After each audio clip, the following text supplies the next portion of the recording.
नमस्कार। आज की जो जानकारी है वह कंपार्टमेंटल परीक्षा 2024 से संबंधित है।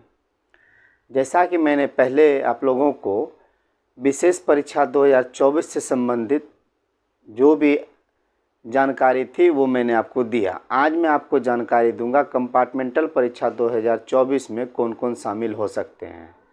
तो जैसा कि आप जान रहे हैं, किसी भी परीक्षा में शामिल होने के लिए एक आदेश जारी होता है। वह आदेश परीक्षा नियंत्रक माध्यमिक बिहार विद्यालय परीक्षा समिति पटना के विज्ञप्ति संख्या 131/2024 के आलोक में प्रकाशित हो गया है। अब आप उसके दिए गए विज्ञापन के आधार पे आप अपना फॉर्म भर सकते हैं। उसमें बहुत सारी क्राइटेरिया है जिसे कि मैं अपने भाषा में आप लोगों को बता रहा हूं। तो प्रथम है कि वार्षिक माध्यमिक सैद्धांतिक परीक्षा 2024 में अधिकतम 2 अंग्रेजी सहित 3 में जो विद्यार्थी अनुपस्थित रह गए थे वो कंपार्टमेंटल परीक्षा 2024 में शामिल हो सकते हैं। बात आप समझ गए? अधिकतम यानी कि इंग्लिश को लेके अगर इंग्लिश में पास हैं तब 2 ही विषय में आप कंपार्टमेंटल परीक्षा में शामिल हो सकते हैं। अगर आप उस परीक्षा में अनुपस्थित हैं तब, ये पहला क्राइटेरिया हुआ। दूसरा क्राइटेरिया है कि वार्षिक माध्यमिक सैद्धांतिक परीक्षा 2024 में अधिकतम 2 और अंग्रेजी सहित 3 विषयों में अगर आप अनुत्तीर्ण हैं यानी फेल हैं तो आप कंपार्टमेंटल परीक्षा 2024 भर सकते हैं।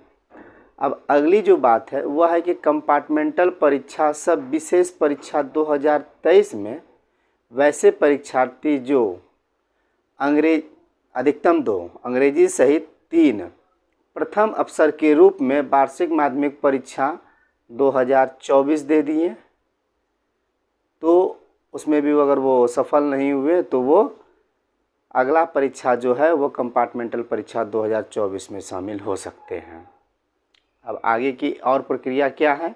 तो वार्षिक माध्यमिक परीक्षा 2023 में शामिल हुए, वहाँ आप पास नहीं हो सके तो फिर 2023 में ही आप कंपार्टमेंटल परीक्षा दिए, उसमें भी आप सफल नहीं हुए।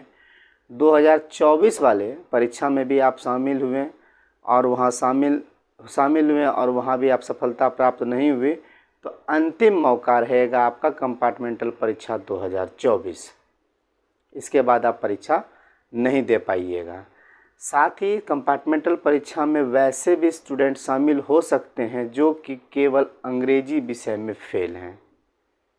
एक विषय केवल अंग्रेजी में भी फेल हैं तो आप कंपार्टमेंटल परीक्षा दे सकते हैं। वार्षिक माध्यमिक परीक्षा 2024 में कुछ ऐसे भी स्टूडेंट हैं जो कि अनुत्तीर्ण हो गए और उन्होंने चैलेंज कर दिया। चैलेंज करने के बाद उनके रिज़ल्ट में सुधार हुआ, साथ ही उन्होंने कंपार्टमेंटल परीक्षा का भी फॉर्म भर दिया। इसमें भी वही क्राइटेरिया है कि अधिकतम 2 विषय और अंग्रेजी सहित 3। तो आप कंपार्टमेंटल परीक्षा भी दे दिए और चैलेंज भी कर दिए। तो जब आपका चैलेंज के बाद रिज़ल्ट अच्छा हो जाएगा और कंपार्टमेंटल में भी अगर आप पास हो जाते हैं तो आपका पहला रिज़ल्ट ही मान्य होगा, कंपार्टमेंटल रिज़ल्ट वाला मान्य नहीं होगा। इस बात को ध्यान रखिएगा। और इस फॉर्म को भरने के लिए जो आवश्यक कागजात हैं, जैसे कि आपका रिज़ल्ट की कॉपी निकाल लीजिएगा जिससे कि ये पता चल सके कि आप किस विषय में फेल हैं।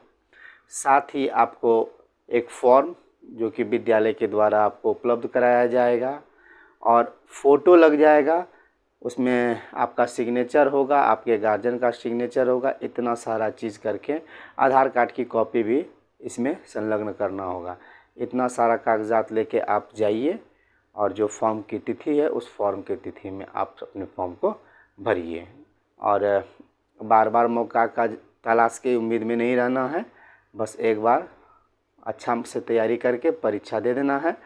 फॉर्म भराने के उपरांत ही जल्द ही परीक्षा का तिथि घोषित होगा। वो जैसे तिथि घोषित होगा मैं उसकी सूचना आपको अपने YouTube के चैनल्स के माध्यम से आपको दूंगा। तो कंपार्टमेंटल परीक्षा में इतने सारे स्टूडेंट परीक्षा फॉर्म भर सकते हैं। तो मेरे समझ में जितना आया वो मैं आपके सामने रख दिया। अगर आपको लग रहा है कि इससे अलग कोई जानकारी आपको लेना हो तो आप प्लीज़ मुझे कमेंट बॉक्स में कमेंट करके पूछ सकते हैं। मैं यथासंभव इसकी जानकारी आपको दूंगा। फिर मैं नई सूचना के साथ मिलता हूं। नमस्कार।